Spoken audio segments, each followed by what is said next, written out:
There is a fact. According to the World Happiness Report, only about 4 out of 10 Gen Z feel like their life is going in the right direction. And what's even worse, for Gen Alpha, deep reading ability, which means reading and understanding long content, is dropping more than ever before. Sounds a bit intense, right? And maybe that's why you're starting to see more and more people around you quitting social media. They delete TikTok, they turn off Instagram, they talk about dopamine detox like it's something necessary. So is it really as good as we think? And what happens to your brain if you actually stop using social media? And a small spoiler, it's not as good as you think. Let's start with how our brain reacts to social media. The moment you open an app like TikTok or Instagram, the first thing is your brain is not waiting for a good video. It's waiting for a feeling. More specifically, it activates something called dopamine anticipation. That means dopamine increases not because you are watching interesting content, but because you are waiting for it. If you have ever played slot machines in Las Vegas or any gambling casino, you will understand this feeling. What excites you is not winning. It is the moment you don't know what will happen next. It could be good, it could be bad. One spin, one unpredictable result, one possibility. And the funny thing here is social media works exactly the same way. Every time you scroll, you don't know what the next video will be. It could be terrible. It could be very engaging. That uncertainty is what keeps you scrolling. You expect a video that satisfies you, but in reality, no video fully satisfies you. The problem is, this mechanism starts to take your energy from the moment you think about picking up your phone. You haven't done anything yet, but your brain has already started spending energy. And things get worse when you look at how content is designed. Since TikTok appeared, every platform has moved to short, fast, intense formats. No depth. This directly affects the prefrontal cortex, the part responsible for focus, decision-making, and logical thinking. When you constantly switch from one video to another, your brain gets used to attention switching, and then your ability to focus deeply starts to drop. You might see yourself in this situation. You open your phone planning to watch for 5 minutes, but then 30 minutes pass. You don't remember what you watched. You only remember that you scrolled. During that process, the amygdala, the part that processes emotions, is constantly activated. You laugh, you get shocked, you get surprised, you feel annoyed. All of it happens very fast. And at the same time, you start comparing your life to others. If the information you see is negative, your mood drops very quickly. You start to feel bored. This gets worse if you do it right after waking up. You haven't shaped your day yet, but your brain is already taken over. And just like that, your day is almost decided from 8 in the morning.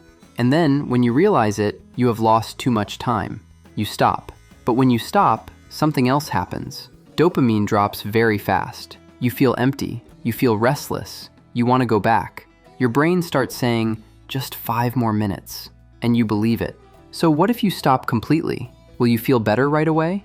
No, you will feel worse. In the first few days, you will go through something called dopamine shock. You lose motivation. You feel bored. You feel like something is missing. Your hand will automatically want to open Instagram. Not because you want to, but because your brain is asking for stimulation. Your dopamine baseline is used to a high level, and when you cut it off, your brain doesn't know what to do. You will feel restless, have trouble focusing, get irritated easily, lose patience. After about 2 weeks, you don't crave it as strongly anymore. But another problem appears. Everything feels dull. Nothing feels interesting. Nothing feels stimulating. That is because your brain is resetting its baseline pleasure. It is learning how to feel pleasure again from the beginning. And this is the part many people don't want to hear. When you quit social media, not everything gets better. Some studies show that people who stop using social media tend to feel more lonely, have lower life satisfaction, increase negative emotions.